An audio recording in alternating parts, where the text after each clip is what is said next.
Hi నమస్తే welcome to our channel. నేను మీ ప్రత్యూష. ప్రస్తుతం మనతోనే సీనియర్ జర్నలిస్ట్ దమ్ము బాలాజీ గారు మనతో ఉన్నారు. సార్ తో మాట్లాడి 1 నిమిషాలు తెలుసుకుందాం. నమస్తే సార్. నమస్తే. సార్ కాళహస్త్రి నేత వినుతని అరెస్ట్ చేసిన విషయం తెలిసిందే. అయితే ఈ కేసులో ఇంకా కొన్ని నిజాలు బయటకొచ్చాయి. కొన్ని వీడియోస్ బయటకొచ్చాయంటూ కూడా వార్తలొస్తున్నాయి.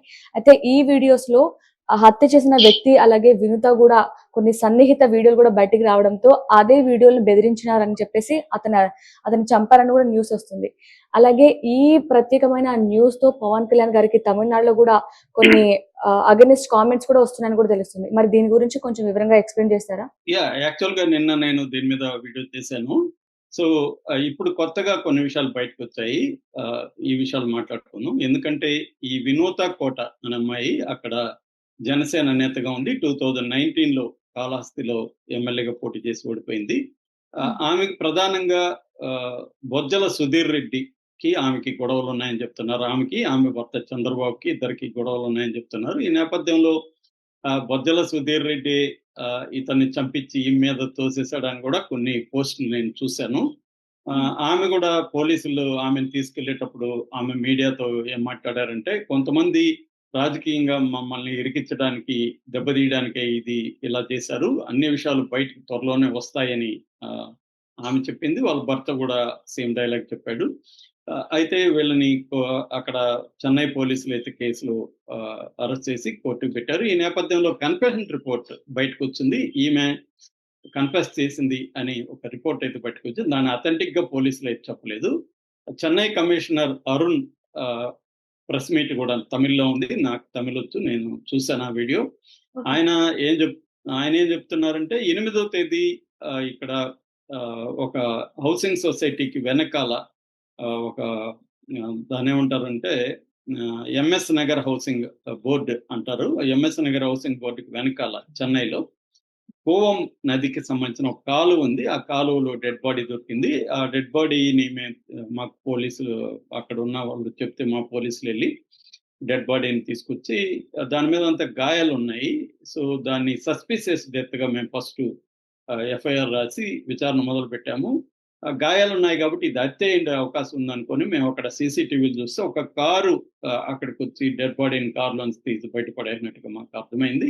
సో మేము ఆ కార్ నంబర్ ట్రేస్ చేస్తే శ్రీకాళహస్తికి సంబంధించిన కొంతమంది ఆ కారుని తీసుకొచ్చినట్టుగా అర్థమైంది. వాళ్ళని మేము అదుపులోకి తీసుకుంటే వాళ్ళు వినూత అండ్ చంద్రబాబు చేయమంటే ఈ పని చేశామని చెప్పారు.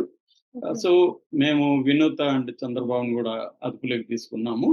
సో దీనికి వాళ్ళు చెప్పిన కారణం ఏంటంటే, రాజకీయంగా ఇతను వీళ్ళని బ్లాక్‌మెయిల్ చేస్తున్నాడు. వీళ్ళ దగ్గరున్న రహస్య సమాచారాలు, కొన్ని వీడియోలు ప్రత్యర్థులకి చేరవేస్తున్నాడు. అందుకే మేము అతన్ని చంపాల్సొచ్చింది అని మాకు కన్ఫెస్ చేశారు అనేది అరుణ్ సిటీ కమిషనర్ చెప్పాడు. అయితే మనకి అనఫిషియల్‌గా అందుతున్న సమాచారం ఏంటంటే, ఈమెకు అతనికి మధ్య ఒక సన్నిహిత సంబంధాలు. అది మరి అఫైరా లేకపోతే ఏంటని తెలీదు. ఫోటోలు అవన్నీ చూస్తే కూడా చాలా సన్నిహితంగానే అతను కూర్చొనున్నాడు. అతను హ్యాండ్సమ్‌గా కూడా ఉన్నాడు. యంగ్. రెండోది ఈమె దగ్గర చాలా కాలం నుంచి డ్రైవర్‌గా కాకుండా అన్ని అంటే వ్యక్తిగత సహాయకుడిగా, సలహాదారుగా అలాగా పనిచేస్తున్నాడు. అతను సో అతనికి మేమేమన్నా మధ్య ఏమన్నా నడిచి ఆ వీడియోలో అతను బయట పెట్టడానికి ట్రై చేస్తే బ్లాక్‌మెయిల్ చేశాడా? లేకపోతే తనకున్న రాజకీయ శత్రువులు ఆ వీడియోల్ని తమకి ఇవ్వమని అడిగారా? సో దాంట్లో ఇతనుంటే మనకి పొలిటికల్ కెరియర్ పాడవుతుంది అని వీళ్ళు ప్లాన్ చేసి చంపేశారా అనే ఒక డౌట్‌లయితే ఇప్పుడు వస్తున్నాయి. మీ కన్ఫైన్డ్ రిపోర్ట్‌లో కూడా ఉందని చెప్తున్నారు. కానీ కన్ఫైన్డ్ రిపోర్ట్ అఫీషియల్‌గా అయితే రిలీజ్ చేయలేదు. ఏదేమైనా ఈ వార్త అయితే ఇప్పుడు వైరల్ అవుతుంది. సో ఇప్పటి వరకైతే 5 మందిని అరెస్ట్ చేశారు. వినూత కోట అక్కడ వీళ్ళు రెగ్యులర్‌గా ఎళ్తుంటారు కాబట్టి అక్కడ కాలువలో పడేస్తే ఇబ్బంది లేదని పడేశారని చెప్తున్నారు.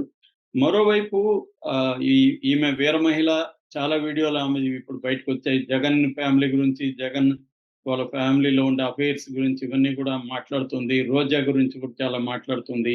ఎంత మాట్లాడి ఇన్ని నీతులు చెప్తున్న ఆవిడ తన సొంత డ్రైవర్‌ని ఇంత దారుణంగా చంపేసింది. ఆ డ్రైవర్‌కి కూడా చిన్నప్పుడే తల్లి, తండ్రి చనిపోయారు.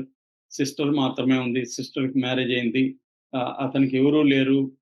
వీళ్ళ కోసమే డెడికేటెడ్‌గా దాదాపు 10, 15 ఇయర్స్‌గా పనిచేస్తుంటే, అతన్ని ఇంత దారుణంగా మోసం చేసి చంపేశారు. చిత్రహింసలు పెట్టి, బాడీ అంతా గాయాలున్నాయి. అతను ఎంత హింసించారో తెలుస్తా ఉంది. సో, ఇంత దారుణంగా చంపితే పవన్ కళ్యాణ్ జస్ట్ సస్పెండ్ చేసి చేతులు దులుపుకున్నాడు తప్ప దీని మీద మాట్లాడలేదు.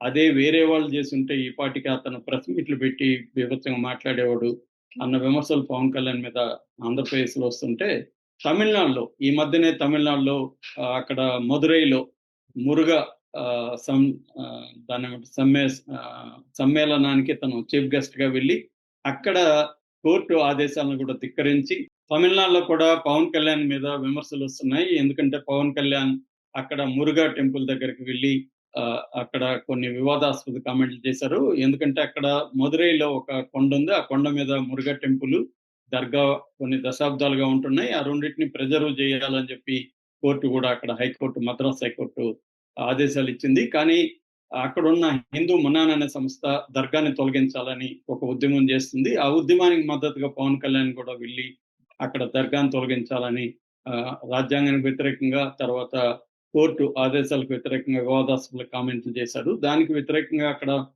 సత్యరాజ్ లాంటోళ్ళు కూడా విమర్శించారు. ఇప్పుడు ఈ సంఘటన జరిగినాక తన వీర మహిళను ఇలా ఇంత దారుణంగా చంపితే పవన్ కళ్యాణ్ మాట్లాడట్లేదని, అతని బుద్ధి ఏమైంది అని చెప్పి అక్కడ కూడా తమిళనాడులో కూడా చర్చించుకుంటున్నారు. ఒక రకంగా పవన్ కళ్యాణ్ పరువు తమిళనాడులో మరింత దెబ్బతినింది ఈ సంఘటనతో అని చెప్పొచ్చు. కేవలం అతను స్పందించి ఉంటే బాగుండేది. అది కాకుండా కేవలం సస్పెండ్ చేసి సైలెంట్‌గా ఉంటున్నాడు.